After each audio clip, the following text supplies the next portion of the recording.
YouTube. Today we'll be going through the installation of a Beckett AC Ready Kit for an oil furnace with model number RC184B. And the main purpose of this is actually to connect this Nest power connector using a common wire. So the Nest power connector looks something like this. There'll be a link in the description, and I believe Google's giving them away for free if you're having some power issues with your Nest thermostat. So what's missing is actually this common wire right here. Before we begin the installation process, make sure you go to your breaker and actually make sure that your furnace, power to your furnace is in the off position. I won't be, and just a quick disclaimer, I won't be liable for any damage to your furnace. If you have any concerns, please get an licensed electrician to do this work for you. To begin, you can quickly unscrew the controller here. There's a screw there might be 4 screws. In my case, there was only 2, so 1 here and then 1 at the back here. And once you get that off, it comes off completely, and you'll have a bunch of wiring inside. So this part here, actually, this is the base terminal that is being installed as part of the Ready Kit. The second part you have actually is this transformer here. So what you're gonna, first step will be actually to get rid of one of these knockouts. I recommend one of these on the side because the cables are pretty short here. Another thing is you want to kind of stay away from any heat so that the wiring doesn't melt, which could cause some potential issues. So first step is actually to get the transformer in after the knockout is gone, and you're going to want to secure it using the provided bolt. Thread that through both of the wires, and then just rotate clockwise. You can end it off with a screwdriver just to apply a little bit more pressure. So there's some little parts that stick out. You can apply pressure to tighten that up.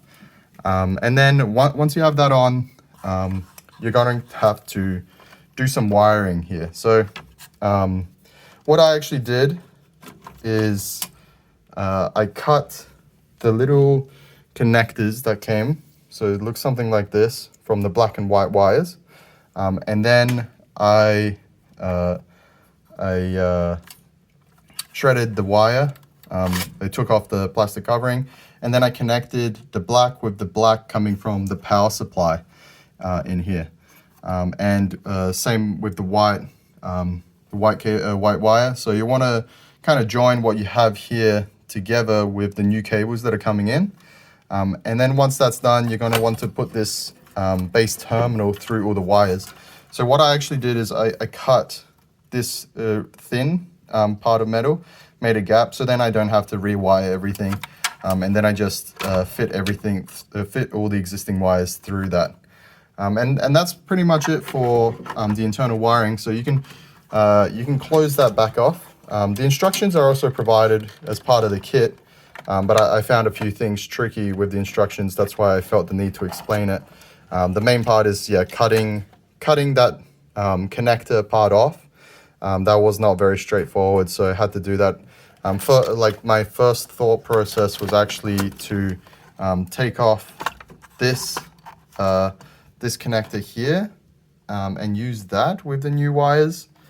But then I found that my furnace actually didn't turn off. This is what I'm talking about here. So I took that off, and then I fused that together with the new wires, but that didn't work at all. So I followed the instructions exactly how they said, and they said to connect it to the 120 volt power that's coming in. Here, let me shine some light so that you can see it. So in there, you got the 120 volt coming in through another knockout. And so you just follow those cables through and just use the existing wire nuts and fuse the correct cables together. I'll try and make a new video if people are finding this not as useful and they want some more thorough instructions, but I didn't see any videos going through this, so I figured I'd just make something fast. So once you've done that, put everything back together, screw the nuts, screw the screws back so everything fits snugly together. And then what you want to do is actually get the base terminal, get the existing wires, get the wires that are coming out of it, and plug it in as you would your existing thermostat installation. So white at the top, red at the bottom of the screws. And then the tricky part is from the transformer, you're going to want to attach the black transformer cable to the common wire here, the common screw. And likewise, the red goes to the red. So it's a little bit tricky here that the black goes to the common, but that's how it is. And that will allow you to draw power from this setup to your thermostat.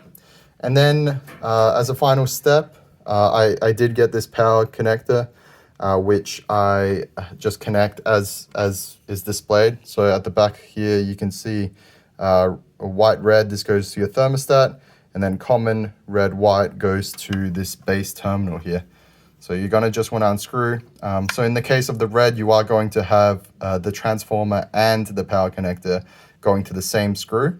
I recommend putting the transformer at the bottom, makes things a little bit easier. Likewise, the common wire is going to have two as well. And then you just have to, Google provides you with these fuses, these connection wire fuses.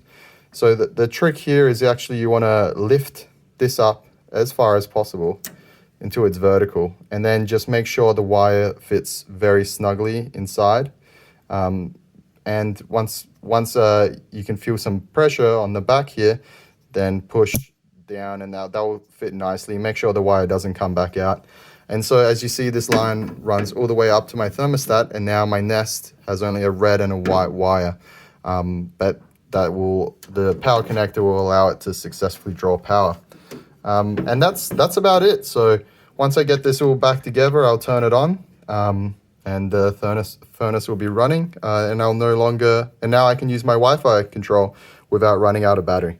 So yeah, let me know if this was helpful. I can make a more thorough video as well. This is,